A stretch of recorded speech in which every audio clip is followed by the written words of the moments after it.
my boyka. Ah, man, I'm just getting a message here. Yes, water hog. What's going on? What's going on? Bienvenido. Welcome, everybody. I'm back at it again. I'm here, back at it again. You know what I'm saying? Just wanted to, get my skills up, and giving you a better presentation when it comes to these podcasts and discussions. And I think it's very important, you know what I'm saying, to actually engage yourself like that. Do everything the right way. You're gonna do anything, do it the right way. Simple as that. Do it the right way. You see that? You never point. You always. That's all etiquette. I've been watching a lot of TED Talks, watching how people present themselves, and also Pat Nabayanan and the way he presented himself also. Very school, very skilled. There's some people have it naturally, there's some people that study it. It all works. The most important thing is enjoy what you do. Enjoy what you do. Simple as that. Enjoyment. Now I've just did a presentation for my class. It's called Favorite Things. And as one of my favorite things in doing in life is playing percussion, the conga drum. And so, in presenting that, I'm so passionate about that. When I speak about my experience with the drums as a child, all the way to now, saying the experience that I had, saying, and also, one thing that I could say, what drumming has done for me, it helped me communicate more better as a person to communicate. It opened me up for new friendships and experiences. You know what I'm saying? It also helped me control my passion. Yeah, control my passion. Because we can become very passionate people. But you have to learn rhythm. You have to learn how to relax. And all deals with playing percussion. If I was to sit down with you in the drums, we can teamwork. It encourages teamwork. That's another teamwork. Because you sit down with the drums and you do a beat and I do a beat, I compliment it. We have respect for each other and on how we compliment each other with using, the drums. So it's very important. So I always recommend, music. It's beautiful when you're in a group. It opens you up for new friends and new experiences and stuff like that. I'm here waiting for my rides. I'm going to rehearsal. An announcement. Omi Lasa is a band that I've been working with, and we made it to the Tiny Desk contest. So just go on the Tiny Desk contest in that blog, and you can actually pull our name. It's Omi Lasa, Omilasa, and we have a video on there. I'll put the link in, and I want you all to go on that link and support, because it also deals with you see how fans that you have and stuff like that. This band experimental for me. It's very experimental. A lot of great things coming, great music, rhythms. I like stretching the boundaries when it comes to rhythm and music. You know what I'm saying? Always, always, always. And then sticking true to the African rhythm playing, all the different beats and styles of the African rhythms and Afro-Cuban and Afro-Caribbean rhythms. And even here in the United States, Louisiana, here in the States, Chicago, and stuff like that. And that's coming soon. A trip to Chicago, I'm going to, film that also. So, but that's in the music sector. Another thing that I'm very passionate about is spirituality, and I have spoken about, that the way I see spirituality, my explanation and definition of spirituality, what I do is I always go back into the etymology of the word, the core, the roots of the word, and you see spur. People don't know that spur from spiritus or spur means to sprout. That's old English. Spur means to sprout, to sprout out, right? And then you have writ or rite of passage, right? So when you sprout out and you engage in these hands-on, that's the reason why, the symbol for the spirits, the hands, like, you go to see one hand, the other hand like that. I'm holding the phone, but because it's hands-on, your rite of passage, And a lot of times these ceremonies or this rite of passage marks a new beginning for you, or marks a rite of passage, an occasion, or a change in status. So we spoke about that. Saying we spoke about that. I'm gonna go more in depth into that. So spiritus or spirit, or when you breathe your personality, your character into something. An artist breathes his character, personality into his artwork. Me as a musician, I breathe my character, my passion into my music, my art of percussion playing. Breath is used in that form. Breathing, breath, breathe. So people get the two a little confused. So that's spiritus. That's spiritual. You see the word ritual. Rituals are that. They're marking an occasion. A ritual is marking an occasion, a change of status. It's like, if you're Mason, there's certain ceremonies, certain rites of passage you have to go through in order to change your status from an enter apprentice to a fellow craftsman or to a master mason. There's certain succession, or even to become a mason, or even to enter into the lodge, a certain type of ritual that has to take place because it marks that occasion. That's when you sprout that, that's spiritual. That's a spiritual science. Freemasonry is a spiritual science. Also, you have spiritual science within Christianity when it comes into baptism. You emerging, then that's karas.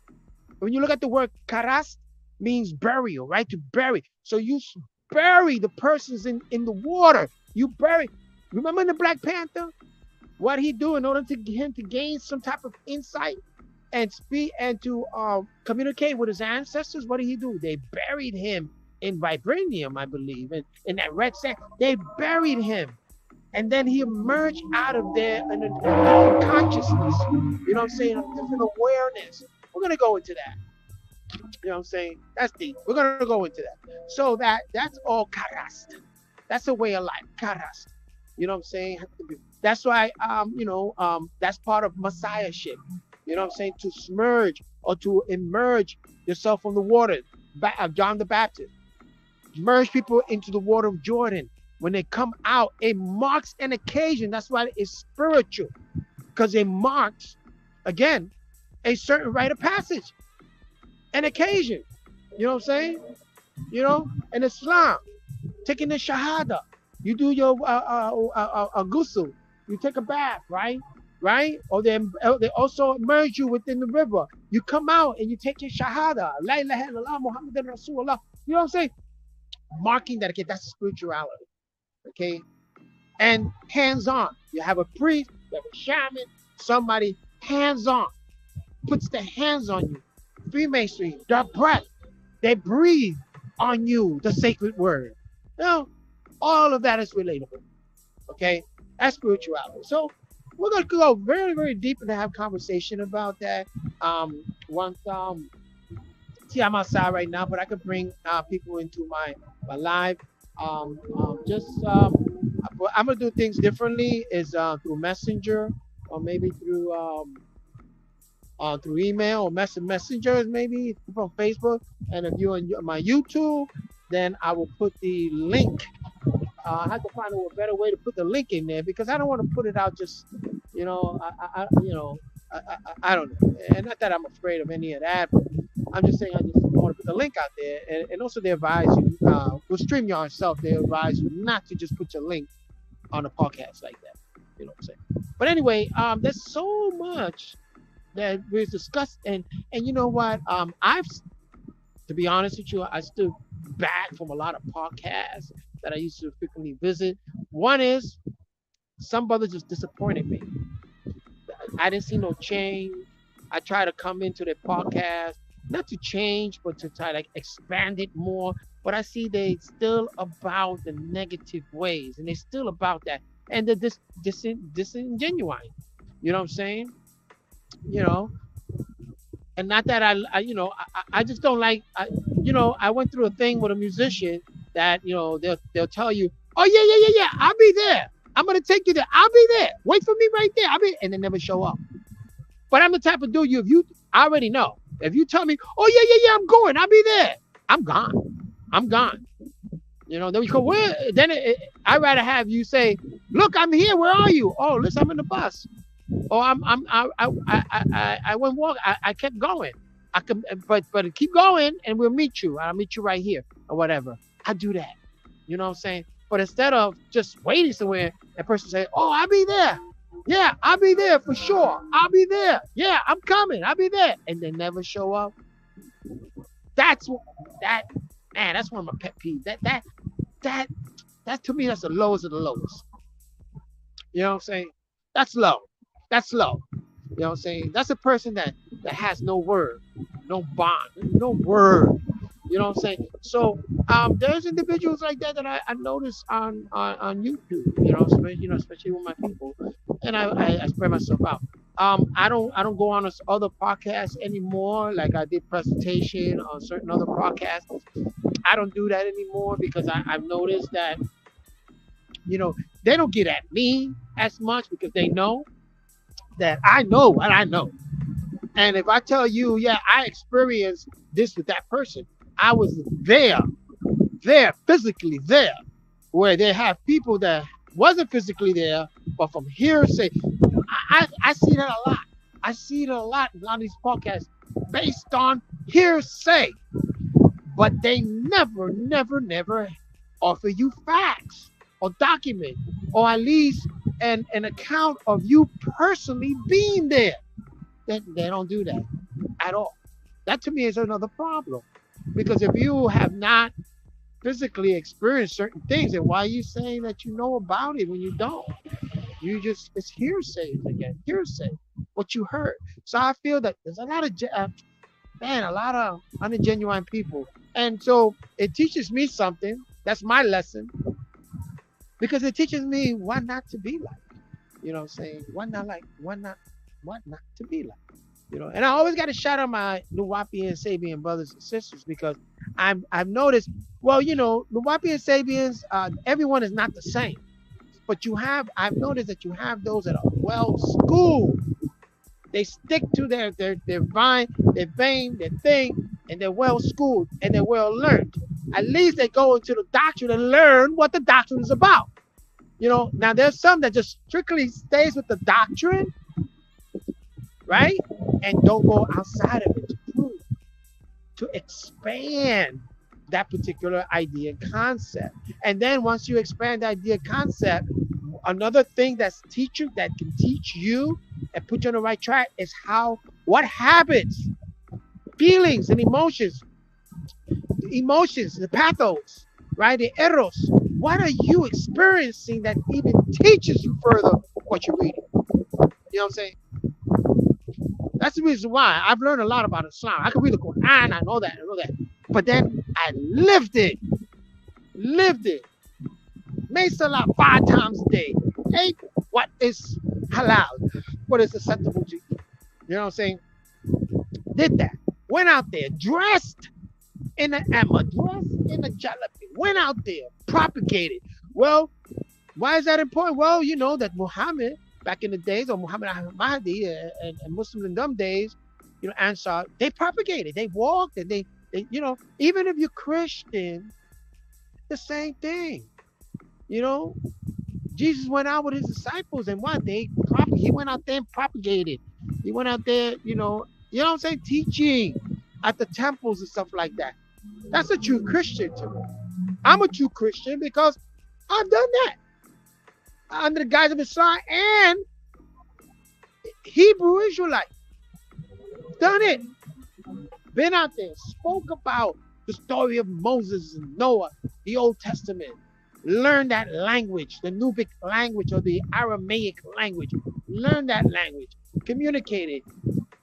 Participating in those occasions, in those different festivals. Shabbat and all those festivals. You know what I'm saying? We lived it. So, but you have some Sabian brothers, Nuwapi Sabian, but they're just book Sabians. That's it. It was hard in this day and time for them to actually live that life. But here's the thing: when you're home and you're alone, or wherever you at, people that you meet, they're gonna recognize you because of your mannerism. So you gotta have the right. You can't walk around and say, I'm the Wapian Savior, then you got your pants slacking all the way down to your knees, and you walking around, yeah, yeah, yeah, and you cursing like, yo, F that, this, that, yeah, yeah, oh yeah. No, no. And don't say that you're the Wapian Savior. Keep that to yourself. Okay? If you remember that at the part, we're part of the whole. And sometimes that one part could be representative of that whole. You're diluting, you're tainting. You know what I'm saying? So I stopped going to these different podcasts and stuff like that because I've seen what they were doing. You know what I'm saying? And to me, I'm not with that. I'm not with that at all. You know what I'm saying? But I like to say, I will say this, that my brothers and sisters held it down. They held it down on the Killer Priest podcast. They held that down. The way they explain things, bringing documentation, and being so courteous, intelligent, sounding so intelligent. Meditate. Shout out to you, Rahubat. Shout out to you. Beautiful. Nefermoon. Because you answered it firm, but at the same time intelligent. And you offer them document, and you paradoxical. You say, well, let me look at it your way, but I'm telling you by looking at it your way, this is what I'm learning by seeing it your way. That's the reason why I did that podcast about the skeptic mind. Because I said, let me get into this skepticism. Let me get into the way they think about certain things. Let me see it from their angle. When I looked into the angle, I said, well, wait a minute. This don't make sense. It's kind of blind because I have no documentation to back it up. It's just simply hearsays, gossip, and hearsays. You don't know. You're not accurate. And that's dangerous. That's not right. That's dangerous. Man, I'll tell you something about Florida, man. The weather's just changed. It's cold.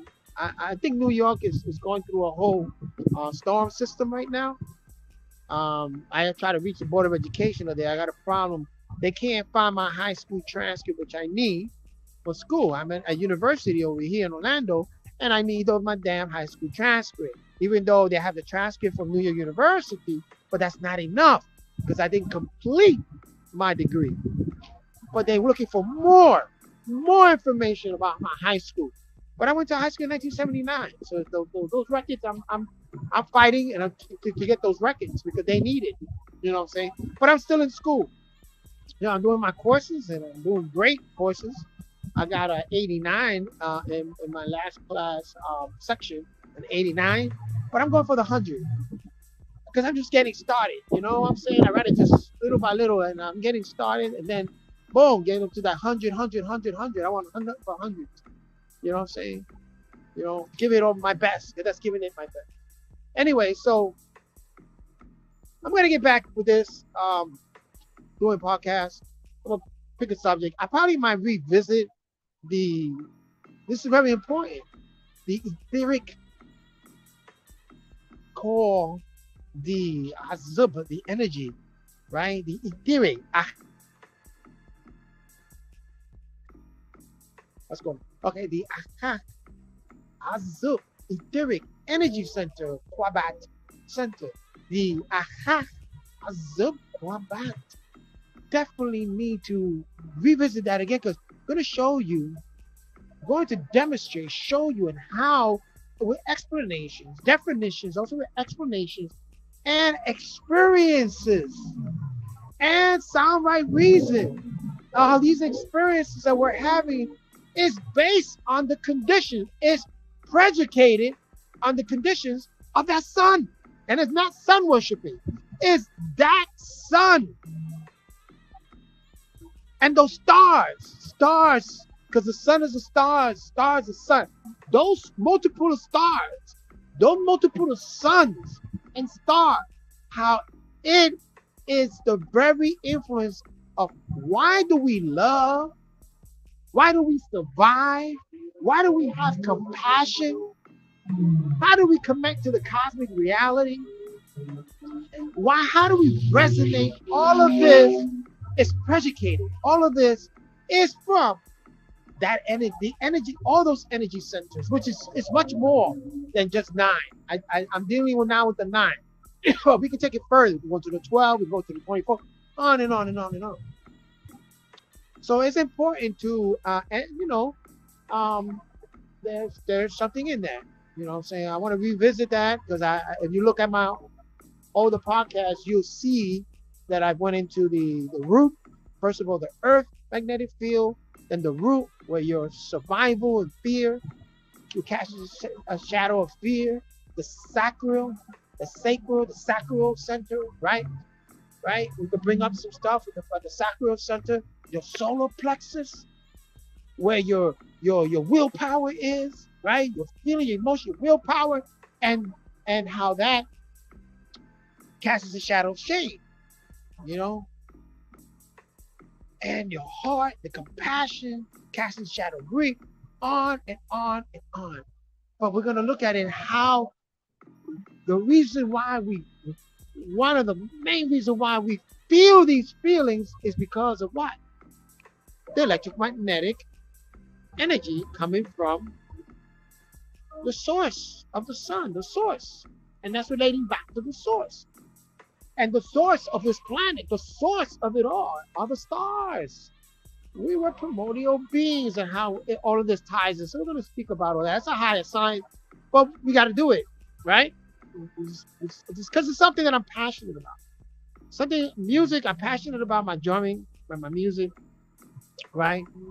I'm also passionate about my etheric well-being, my etheric egg, and my etheric well-being. I'm passionate about that. You know what I'm saying? I can have conversations about things like this. You know what I'm saying? So I'm passionate about it. I'm passionate about also culture, the cultivating of certain conditions. When you cultivate a condition, you cultivate that nature of that thing. That's culture. Somebody said, "Oh, you in a cult? Cult? Okay, I'm in a cult. Okay, that means I'm cultivating something, right? What type of a cult is it? Is it a beneficial cult or is it a non-beneficial, derogatory cult? Because you could, you go outside of this country, like I travel, you go outside of the country, there's a lot of foreigners, people that look at America as a cult. People look at the founding fathers as being cultish, cult that predicated, started, created what we know today as being the United States of America. Cult, culture, cultivate. You see, it's just that people tag names and it depends how you use it. It's like a gun. If I have a gun, doesn't mean that gun is not evil. It depends on you, the person behind that gun. If I'm going to use it to rob somebody, or I'm just going to use it to protect myself and protect you and protect my environment, or I'm going to use it just to rob and put fear in people. You know what I'm saying? So I can rob them and control them. You see? Same thing with cult. People use words like they're using the word pseudo. Here goes my ride. Oh, man. It's coming. And, they use the word pseudo they don't know what this is. Anyway, I'm going to let you go. Thank you for those.